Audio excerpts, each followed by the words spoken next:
नाराए हम्द, मेरी जान खुदावंद की मुंतजिर है, मैं उसके कलाम पर भरोसा करता हूं। आज हम मुकद्दस लूका की अंजील उसका 11वां बाब और उसकी आयात 37 ता 39 पर ध्यान ज्ञान करेंगे। और आज हम अंदरूनी तब्दीली इसके बारे में सुनेंगे।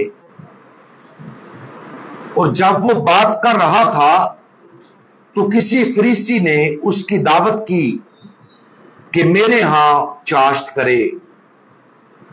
बस वो अंदर जाकर खाना खाने बैठा। फरीसी ने यह देखकर तौज्जुब किया कि उसने चाश्त से पहले वजू नहीं किया। इस पर खुदावंद ने उससे कहा, तुम फरीसी प्याले और रकाबी को बाहर से साफ करते हो, मगर तुम्हारा अंदर लूट और बुराई से भरा है। यह तसव्वुर करना मुश्किल है कि खुदावंद यीशु मसीह किसी को नादान कहे, लेकिन उसने बिल्कुल ऐसा ही किया। उस फरीसी ने अभी खुदावंद यीशु मसीह की तालीमात का एक सिलसिला सुनना खत्म किया था और फिर मेहरबानी की जाहिरी इलामत के तौर पर खुदावंद यीशु मसीह को रात के खाने के लिए अपने घर दावत दी। लेकिन जैसा कि हम इस हवाला में देखते हैं, यह वाज़ेह है कि यह फरीसी खुदावंद यीशु मसीह का दोस्त नहीं है। इसकी बजाय उसकी मेहरबानी और मेहमान नवाजी उसकी रूह के अंदर मौजूद बुराइयों के लिए एक पर्दा है। खुदावंद यीशु मसीह ने फरीसी को नादान करार देते हुए इस कदर शदीद जवाब क्यों दिया? इसलिए क्योंकि यह फरीसी मुनाफकत से भरा हुआ है। उसके जाहिरी इमाल मोहब्बत और ईमान भरे दिल से नहीं निकलते। इसकी बजाय उसके जाहिरी इमाल एक दिखावा है। वो एक धोखेबाज है। वो बहुत से फरीसियों की तरह मुख्तलिफ ज़ाहिरी रसूमात के बारे में बहुत फिक्रमंद था, जैसा कि खाने से पहले एहतियात से हाथ धोना। उसका ख्याल था कि ऐसा करना उसकी पाकीज़गी और खुदा से कुर्बत की इलामत है, लेकिन ऐसा नहीं था। उसका दिल ऐसा दिल था जो दूसरों के बारे फैसले और खुद की रास्तबाजी से भरा हुआ था। उसने दूसरों को हकीर और खुद को बुलंद जाना। ऐसा करते हुए उसने दूसरों को भी धोखा दिया और अपने आप को भी। इस इक्तबास से जो मरकजी पैगाम हमें लेना चाहिए वो ये है कि जो हमारे दिलों में है उस पर हम पूरी तवज्जो मरकूज रखें। हमारे दिल, बातनी जिंदगी, खुदा और दूसरों की मोहब्बत के लिए खुली होनी चाहिए। हमें अपनी तमाम तर कोशिशें अपने अंदर नेकी की मुखलसाना जिंदगी पैदा करने पर लगानी चाहिए। ऐसा दुआ और आजिज़ी से होता है। आजिज़ी हमारी आंखें खोलेगी कि हम सच्चाई को देखें कि हम कौन हैं। दुआ हमें बदलने के लिए मजबूत करेगी कि हमें अपने अंदरून को तब्दील करने की जरूरत है।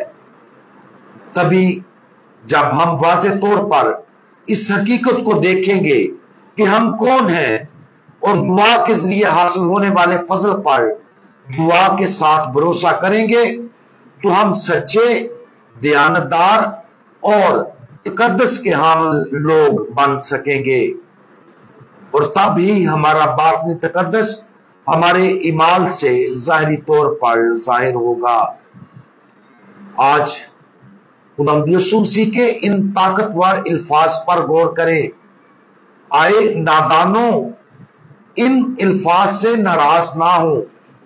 वो हमारे खुदावंद की तरफ से मोहब्बत के अल्फाज हैं।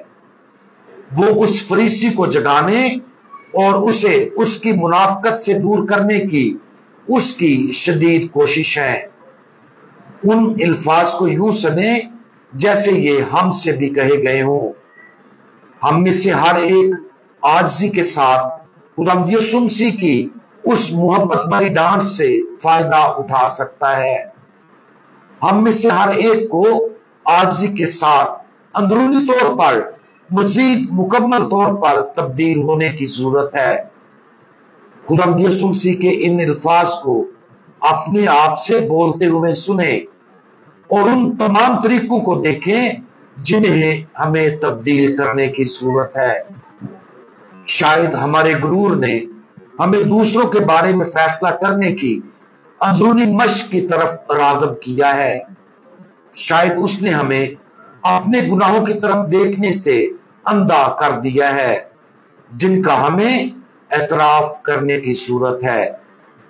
अगर हम उन अल्फाज को उस तरह सुन सकते हैं जैसे वो हमसे कहे गए हैं, तो खुदावंद यीशु मसीह का जोश हम तक पहुंच जाएगा और हमारी आंखें उन चीजों के लिए खुल जाएंगी जो हमारी रूह में है और जिन्हें तब्दील करने की जरूरत है। इस पर आंखें बंद ना करें। हम अपने आप को खुदावंद यीशु मसीह के ये अल्फाज सुनने के लिए खोलें, आजिज़ बने और अपने आप को तब्दील करें। हम दुआ मांगे। हमारे पुरजोश खुदावंद, आपने कई तरीकों से मोहब्बत की बातें कही। कभी आपने नरम दिल के साथ और कभी सख्ती के साथ। बराए करम हमें वो फजल और आजिज़ी अता फरमाए जिसकी हमें आपकी मोहब्बत की सख्त सरजनिश के लिए खुले रहने की जरूरत है। हमारी मदद करें कि हम खुलूस के साथ उन तरीकों को देख सकें जिनमें हमें अपनी जिंदगी को तब्दील करने की जरूरत है, ताकि आपका फजल हमारी अंदरूनी जिंदगी को बदल दे। प्यारे खुदावंद, हम आपसे प्यार करते हैं।